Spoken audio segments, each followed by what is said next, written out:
Good morning, everyone. 1 second, I want to make sure we don't squeal. Okay, great. Now, let us join in a quick exercise to avoid some lawsuits. I'd like some people to just vocally SpaceHeX. SpaceHeX. SpaceHeX. We were in Scotland. It was a lot of problem, and we're going to call it as long as we can. It's awesome. My name's Nathaniel Evry. I'm the Chief Research Officer at CUBE. My day-to-day job is not really a day-to-day. It's more like, what are we researching? What is important? What are we developing? And where are we going? But my background, nothing to do with aerospace whatsoever. On the daily, I ask questions about if our techniques and ideas are unheard of or novel, and I come at it with questions that maybe have never been asked before because I don't have that experience in the background. I've done drones and 3D printing and machining. And to my left here, I'm Nick Elzer. I'm 22 years old. I'm currently a student at Millersville, but my day-to-day is pretty much just at CUBE as the prototyping engineer. I build things. I make the things work. I integrate sensors and just do all the prototyping of how we get from point A to point B and into space. I, just like Nathaniel, had no experience whatsoever with aerospace or a lot of the stuff that I'm even working with. I just liked to make things, like to build things, and I heard about Joe when he was back in the garage, reached out, and here I am. And I love what I do, and it's very fun time. And meanwhile, so we actually have this dish. Joe previewed the picture, but we constructed this for our S-band communications, and we do intend to have it on the roof at our research center right near Lidditz. We take ourselves not so seriously and our work pretty seriously. So I need to ask a question, because the alternative title for this was, what if we put every egg in its own basket?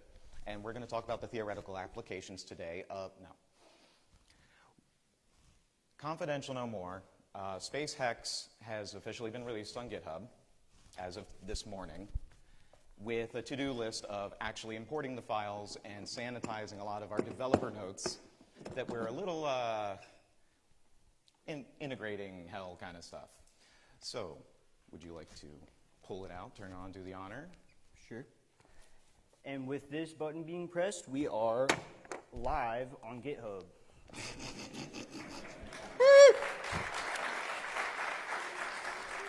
Give the button a tap. And this is SpaceHeX. It is a completely modular development demo unit of a satellite. Yep.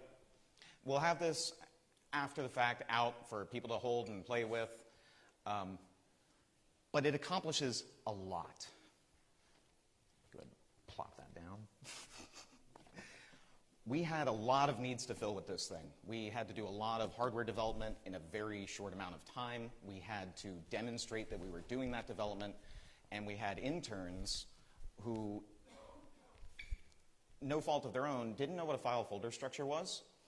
When we started, they don't need it. They don't use it. But we're coding.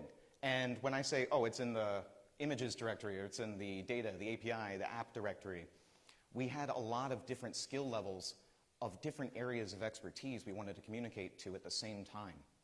So SpaceHeX allows us to do hardware prototyping independent of software design and prototyping. We can encapsulate a sensor, a device, in front of a microcontroller, be it a temperature sensor all the way to an accelerometer or a gyroscope. We are even controlling our thrusters through these devices, because just like the Arduino revolution happened, and now you can buy sensor kits with 1,000,001 sensors for your best friends, we're using the Raspberry Pi Pico 2040. For those of you who haven't used it yet, the development cycle is you drag a MicroPython UF2 file onto it, because when you first plug it in, it's a USB drive. And then after that, you can kind of just drag Python files onto it and hit go, and it will do whatever you tell it to do to the pins, serial in, serial out, built-in normal MicroPython modules, and everything importable just as you would want.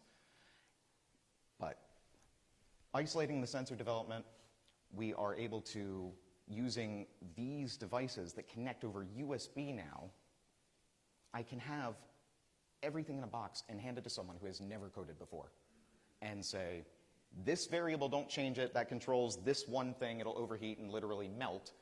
But aside from that, so Nick will say a little later, but his day one, we had him working with this before he even knew how to code, because we were able to get him connected and his tool chain was so fast to set up. Then when the more finished and polished version of the code needs to be approached, it's just it's a USB device. So we can connect it to any computer or the actual designated Raspberry Pi for the system control. So this is also our integration test bed. We can continuously test integration of any modules we need. All we have to do is plug them in. We have quite a few interesting ideas that will be published to the repo as soon as I get media clearance on some of them, but including robot arm. When we go to develop this arm, it's a USB device that we're going to plug in to a computer to work on it, or a laptop if we need to do it somewhere else, a Raspberry Pi here, or if we have an open port on a pre-made satellite, we can kind of just tack it on to teach. We make these things so that people can have them in their hands and understand it can be done without 6 to 16 years of education and 5 to 50 years of experience in the field. This is a Raspberry Pi. It's Raspberry Pi Picos, which are $4 a piece and generally still in stock everywhere. USB connectivity between them. And then past that is just the hardware, the sensors, anything that we want to control and to work with. So if you have an idea and you can integrate it into an Arduino project or any microcontroller project, it can then be plugged into the Pi, and we can have data communication between that and the sensor indirectly, and everything is completely isolated and encapsulated. So when you're developing your new sensor, you don't have to recompile your entire stack and then deal with everything that's a complete mess. So that is where I turn it over to Nick for a few slides here. Yep. So this is kind of where I come in. I'll hand it over. The idea of SpaceHeX was really Nathaniel's brainchild, and I kind of helped bring it to life. So at Millersville, I'm a manufacturing engineering technology major, so I make things. And he had his idea, and I was brought on to make it. Well, not brought on to make it. I helped make it while I was brought on. And there are 3 really easy steps. All it takes is a 3D printed body or shell to use, and then the electronic components, and some code to make whatever you're trying to do run. This was the first layout of our screens, really simple, just a straight horizontal line, 1 line of code. Using the OLED SSD 1306 screens is pretty common, so you can find a lot of libraries and stuff out there. Again, that's another open source library that we use to contribute, and now we're kind of helping give back. Wrong way. Stretch a little bit. You got this. Kick it. Other way. Other way. Other way. Yeah, down is forwards. How many arrows do you need? Yeah.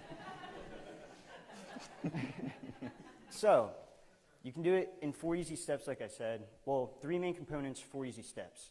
First, you want to 3D print out your shell so you have an idea of the basic layout, what you want to do, what will fit in there, how you want to modify things to mount your sensors, any iterative design to customize whatever you want. Next is to set up your electronics. So you're going to want to look at what sensors you want to use, what type of communication protocols it uses, what pins it will go to. Next, you write your code, make everything talk to each other, integrate whatever you want, and then you just assemble it. And the one thing that's really nice about the code, as for me, as mentioned before, I came on, I had 0 coding experience. And although it did come a little intuitively, you can be as simple as like 10 lines of code down to as complicated as you want. Like Nathaniel mentioned, a robotic arm on it, or you can live stream cameras. Like, you can do whatever you want. It's completely up to you. Which leads into this. This is an image of my very first code that I ever wrote at Cube on my very first day. 21 lines, unnecessary comments, kind of gross, it's whatever. But it works. Come on. It blinks an LED on and off. Real simple. But it got that little dopamine rush, seeing the little light blink on and off, knowing that I coded that, and it started a whole process of me learning to code. And I think 2 weekends ago I wrote my first API, and it's a very beginning level to start into building and computer systems, coding, electronics. It's kind of a well-balanced project.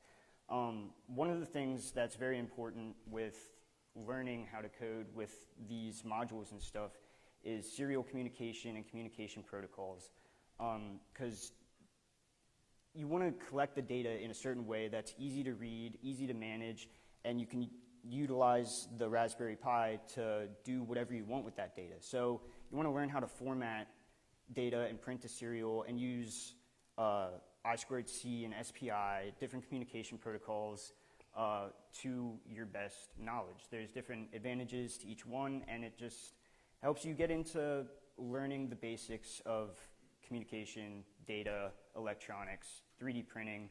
Like I said, you can design your own pods, try to do whatever you want, add wheels in. Like, you can do some really crazy stuff with this, and we encourage you guys to take it as far as you want to go. But if you're just getting into it, you want to just start making stuff, this is a great entry-level project. We'll have some like instructions to follow along, get you started, some examples of code, and just everything you need to start getting into it, see how it works, and all of the above. So before you switch it over, do you remember if that one module actually turns on its own, or if that's one of the ones we still have to initialize? If anybody still has that, you're welcome to plug it in. It won't hack your computer or anything. Oh, I swear. I don't think it works right now. Okay. It was a broken one. Oh, yeah, that one. Okay. Yeah. One of the wires shorted because we smushed it between something. Yep. But that's why you do it in modules, so you don't ruin the whole project. It's just a module. You replace it. Yes. Just like that. We can turn it into off-the-shelf components, and Nick has really led the charge on the development of the initial versions and sometimes all the way up to the second, third revision prototype versions instead of only doing the initial prototypes, and he's really been growing. This is his day one code. And since ChatGPT and mentoring between myself and Joe and all of the amazing resources we have at Cube, it's more that we're finding what skills he doesn't have is a shorter list. But that is the commonality we have, is that this is so approachable that any skill level you have, it's an accelerant because it doesn't get in the way anymore.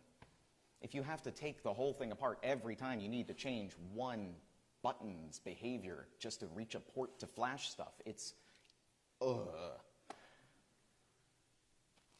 So we're running really fast. I'm going to stretch this a tiny bit, but I don't think it takes very long to explain that we were up till 2 o'clock in the morning doing the presentation because we're engineers, not presenters, and Joe has years and years and years of experience.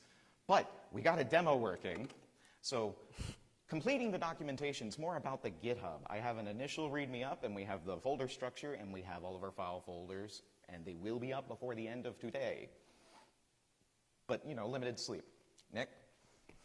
So, this is just an example of some of the things that you can do with it. Robot. And you can drive around, do whatever you want. But it's just an example of the things that you can kind of try to implement into the 3D models that we have or that you guys can create. You can add drone motors into this thing, make it fly, do whatever you want. We'll probably be introducing a competition at some point for making your best pod, and we'll have some prize going for that. So the idea would be that user-submitted contributions for pod ideas, prototypes, examples, or anything, and we're still working out what the prize would be. We're trying to lower the bar from president for a day to something more realistic that we can do, like allowing the winner to have a tour of the QRC and sign the back of a solar panel to go to space. because sometimes we forget that what we do goes to space because it becomes so easy and approachable. The education I can't press on enough. We regularly work with the Air Force and with Teachers in Space, other education groups, and our interns. We want to grow the excitement again.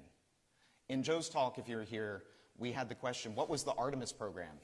And this is a bit of a joke amongst us because I accidentally asked the head of NASA social communications, hey, did you know that nobody heard about this? And I actually heard about it from a Reddit post that said, did you guys not know that we were at the moon right now with an unmanned capsule testing if we could do it again? And I was like, what? This is my first, how is this my first hearing about it? And we want to be very vocal that this is a tool that we want people to start using and to show them it is the methodology, Methodology. Thank you. The construction, the idea that you don't have to use multi-million-dollar parts because with minor modification and only off the shelf, this could go. Not in that shape. First of all, who's going to see the screens in space? But there are satellites based on the Pico alone that are proposed to go very soon, student-designed or small team. Very similar ideas in architecture, and embedded Linux is coming soon as well with Raspberry Pis, single-board computers, and the like. It is a stigma that I'm trying to bring to light to a lot of peers my age, is that when I went into my interview, I did a bunch of research trying to sound knowledgeable in the industry. I had absolutely no idea what I was walking into. I just wanted to work with space stuff. I thought it was cool. And if you want to do that, you can. If I could do it, you can do it. It's that easy. I know you guys are all probably pretty nerdy here if you're sitting in this auditorium. So it's inspirational. You can really see the changes that you can make to the planet and society as a whole. You don't have to be in a multi-million-dollar facility working with NASA and SpaceX and getting all these scholarships. You can mosey down into Lancaster and start working for a space company and start changing the climate. It's a lot more accessible than people realize, and that's what we're trying to bring out. Yeah. Around here, we dodge buggies to get to work. Doesn't mean we're not still doing space. Doesn't mean we're not still talking to all the people in the industry and hoping to change things and introduce new, better, cheaper, faster ways. The common lead time, by the way, for space components, we were just at Satellite 2023, for a wiring harness, a simple 6-inch wiring harness with not really custom connectors, it's just neat because it's electronically shielded cable, was, what, 18 months? Yeah. 18 months. And that's fast sometimes. And so here you can see we made our own custom looms, which is completely doable with just a little bit of soldering, a little bit of wire, and a little bit of cable wrap. And you can make your own stuff with just a little bit of research and a little bit of know-how and will to do it. And we've actually ended up custom making pretty much every subsystem that we use. And it's come to a point that we're like, okay, maybe we can start utilizing open source stuff a little bit more, and here we are. So it's just very iterative, very DIY.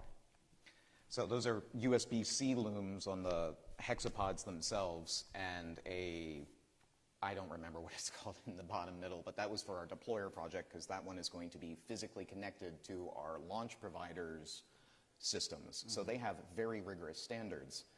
And inside the SAT, we proposed using USB-C, and we will have modularity, but we have some other clever ideas about that. And that does get back to SpaceX V2. This is the V1 prototyping platform.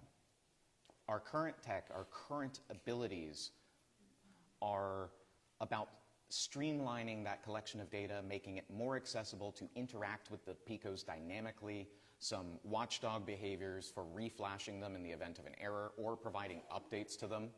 And over time, we will be able to rolling release some of these changes. Our goal is not to immediately break the form factor of the SpaceHeX. The 3D printed files are currently quite chunky and a little bit to get going, but they fit together really nice. And they're nice in your hand. Yes. It's a big unit. It's really it's good for human just size. holding. You don't have to be fiddling around with all the little stuff. Because, I mean, my hands alone, 2.0 will be more in line with magnetic connectors and similar to the Adafruit star seeking their constellation stuff. But mentioning the 3D print files, we can't go without thanking Odin Calvert. He was an intern with us throughout the SpaceHeX process. He developed most of the body and the interconnecting features with very little guidance. We gave him, hey, I want kind of dovetail things, and preferably we want to do magnets, but it needs a pass-through hole because we can't rely on that because they're expensive sometimes. And we ended up doing pigtails. But he did revision after revision, worked with us, and all of the Fusion files that are fairly parameterized, as well as the STLs, are going to be on the GitHub. So you can just open it, click them, download. If you have a 3D printer, kick them off, or use any box Altoid tins. Yeah. Glue those together. But this is You're just good to go. cooler, right? Good. All right. That is kind of all we got. Any-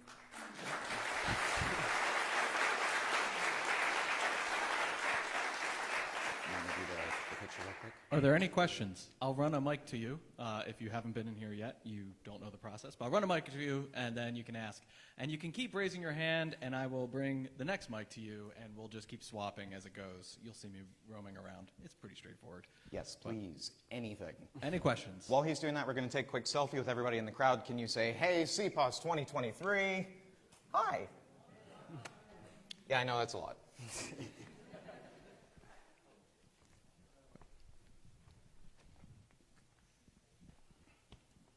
So you just went open source with all your everything.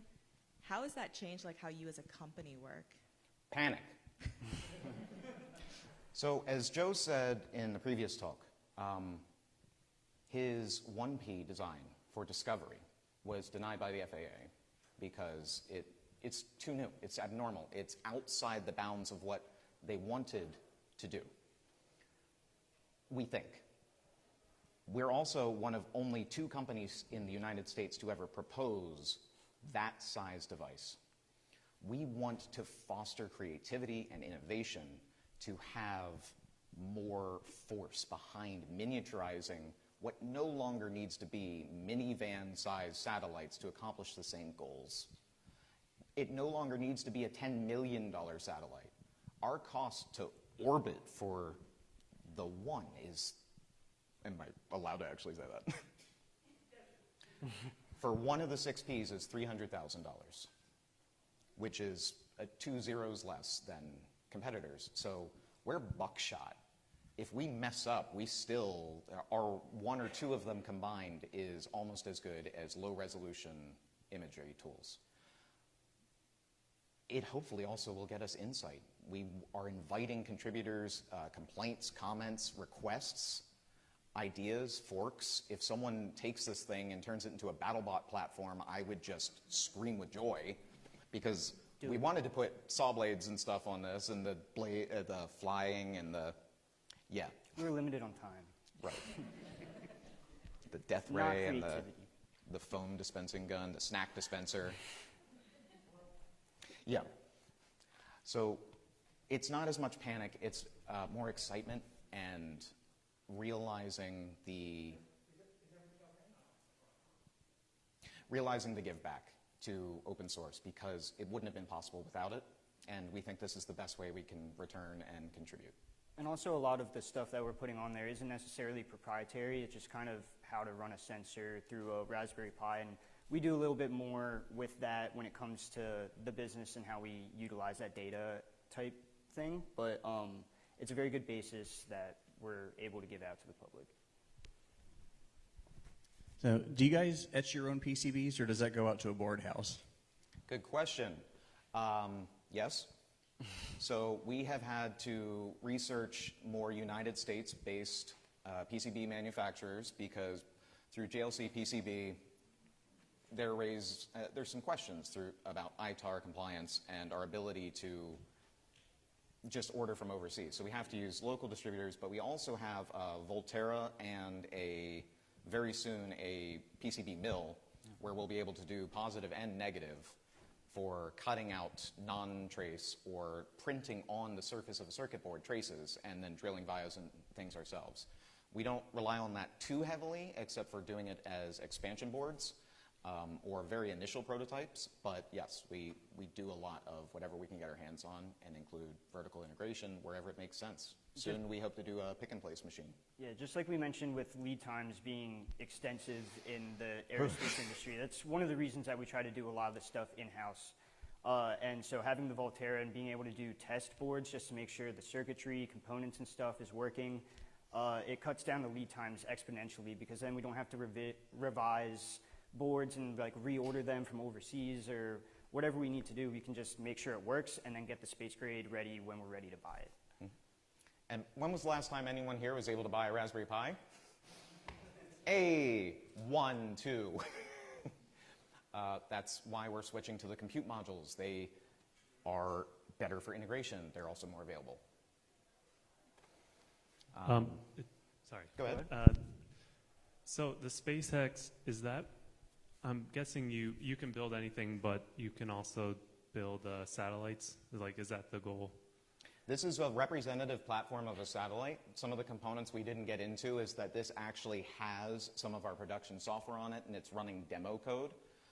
We have the ability to connect to this and inspect it like a satellite inside of our primary system and database. It reports back the images it takes, the accelerometer information, and it's actually cloning the ISS's latitude, longitude, and altitude to feed into the database, where we can provide simulatory, hey, this data happened there, and show the entire track over time. So, and there's also something called an Iron Bird in industry, which is basically a ground replica of exactly what your satellite is in space, except it's all laid out. You can access each of the individual parts. And this is basically a spin-off of that, more of a demo unit that we can show off, and it has all of the components that you would need in a satellite, but this is not a space model. This will not go to space. It is meant to show off, show how everything works, show what type of data, how live stream our data can be, show that we can get live feed pictures and the camera to work just by SSHing into it with no like wires or cords, and it has its own power source. So it's basically just a ground truth of what a satellite would be, but you can show it off a lot better in what it's doing in your hands. Meanwhile, you can also take apart the pods and put new ones in, so you can switch out sensors, you can stack them to do double. It's really just a building block. We like to put it as like a Subway sub shop for satellites. You come in, oh, I want this sensor, I want this, and we just slap it together, build it, prove that it works, okay, it's cool, and then we go into the space grade stuff. And our hope is to be able to potentially provide the functionality of an Iron Bird, a digital twin and a hardware twin, by assembling it instead of having to have two identical models that both cost the go-to-space cost. The difference between modular, expandable, removable is a little bit of glue, and to make it the Iron Bird. And double stacking, it means we get 12 modules, 18 modules. You can go multiple directions. You can stack them horizontally because you can have a joining module that just connects two of the hex boxes. So SpaceHeX, hex boxes, and hexapods. And if you enjoy fun naming conventions, we have like the Great Responsibility Pod, which is just the battery one. We have the iPod, which camera. We have the EarPod, which is the radar. We have the Where's My Hex Box, which is the GPS pod. I had a question about why you picked Raspberry Pi, but you kind of answered it. Go for it. So I guess, what do you got? We had a presenter at our school recently, and he said that you have to relax and have fun, or you drive yourself crazy with big projects. So what do you guys do to not get burnout? That is a fantastic question, actually. On Fridays, we take a half day and we try to do very fun projects where we're utilizing kind of the technologies or techniques that we use at work, but we just do our fun stuff and not focus necessarily on work. But I made a rover like a couple weekends ago. I mentioned I wrote my first API. That was to control a little rover that we're going to have running around the office. You know, it'll have little... He's being humble. It's a full pass-through video live interface telepresence device. It's his first API. He was like, 5 hours, and then, hey, check this out. And he sends me the controls, and it's all arrow keys, and it's just, yeah. Anyway, we do fun stuff on Fridays, and we both fly drones competitively, or not competitively, for Well, fun. We race them we compete against each other. but Yeah. against each other. And soon, coming summer season, we'll see. Yeah, so we just do our fun projects, build stuff, hang out. It's a close-knit group over at Cube, so a lot of us just kind of do our own thing and make sure that we also take care of each other a lot over at Cube. We make sure that, we're all very neurodivergent engineers, so we hyperfixate on our tasks. We have closing time play at 4:45 every day to kick us out, or else we won't leave. So, And now smart lights flashing to yeah. do the red alert, same thing, because if we're in a different room, we don't hear it. Yeah. Oh no, I'm focused in on my thing, and it's 8 o'clock in the morning the next day. Oops. but it's definitely something that we have to be intentional about and take care of each other for Yes. to make sure that we don't hit burnout. The day-to-day is difficult to leave. It's enticing because Very there are fun. questions that... you ever heard the saying, the yes and, or the more fun version, and a monkey? Well, we do this stuff and it's going to space. So sure, I'm writing my first Python code and blinky, blinky, blink, but if we have a need for a thing to blink in space and the code works, it's going. So we have multiple developers who now can put on their resume, their portfolio, I wrote code in space. Yep.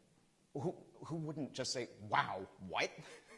And the hardware side, we have a lot of intricate, the reaction wheels and stuff. Being able to kind of move a thing around or press some buttons and see the physical motor spin and stuff. It's hard to get away from. All right. So from a big picture perspective, I think I'm getting a sense what your middle game is for technology. Not sure that I understand that completely. Really curious what your end game is, and then also from a business perspective, what's your middle game and end game? If you can sort of put all that together, help us understand where you are, where you're going, short term, where you're going long term, both technology and business.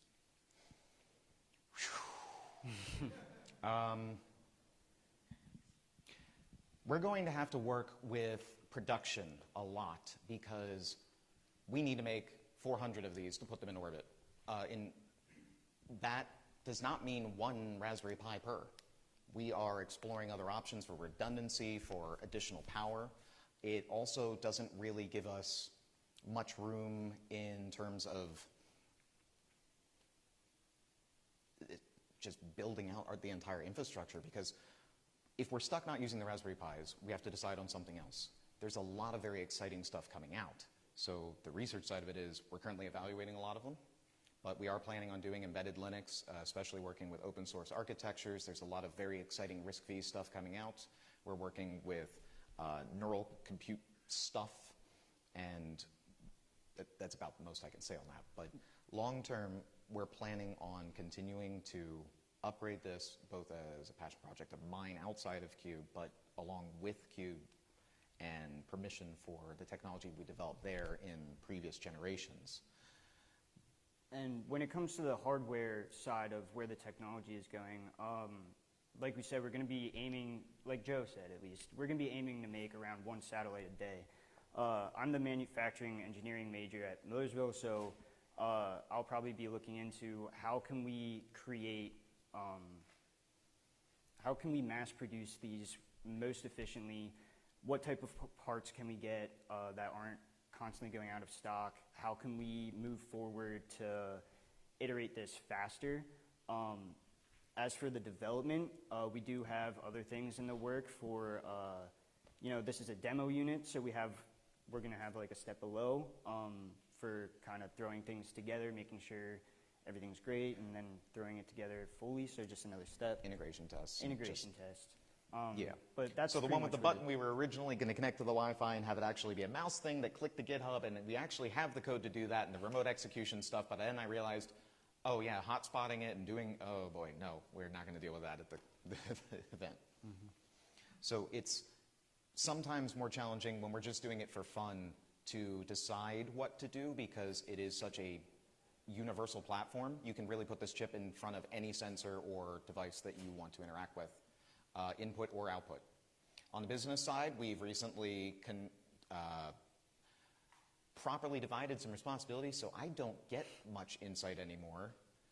I have to hand that off to Joe Luttrell, our CEO, Chelsea Benengo, our Chief Operations Officer. She herds the cats, and without her, we probably would still be, At the office. yeah, at the office today, right now. Yep. All right, we have time for one more question down here. If you have any other questions for them, I'm sure you'll see them around in the halls and all that kind of stuff. Go ahead and grab them. Sorry, we're out of time. And then I'll have one quick announcement before we, move on. Go ahead. What license are you releasing the GitHub repository under, and how can we support continued open source development with you? So I am not extremely well equipped. ChatGPT said the MIT license, so that's what we're currently using. Will probably be Apache. We want to be open and only requesting for credit. As far as contribution, please submit issues. Call out my spelling, call out my structure. I am not a professional coder. I am not a professional hardware designer. I am not a professional CAD engineer. I just like file folder structures. Sorry. And They're nice when you learn them. yeah. Just saying. So if anything is in any way unclear to people, at a minimum, we want to add a link to another repository of information that shows it. We're not requesting financial compensation for this device. But if someone submits an issue saying, hey, why can't I buy this at shop.cube.space, then maybe we would start making them, because it would be then a further development of the idea of the project, where it could have its next steps as our testing, integration, and prototyping for mass production. If we have to make 10 of these a week, it's our intro into the foray of how is this going to be? Or we provide the outside elements of the kit without the Raspberry Pi. So if anyone has ideas, comments, problems, anything, the issues tab of GitHub is completely open. We would accept pull requests. I'm going to try to figure that out, but we also have people who know it, so it's not going to just be me working on it. Nick's also an admin on there. We have 2 or 3 other coders who work part-time or in school and are happy to help us as well. And we're willing to continue adding contributors. Mm-hmm.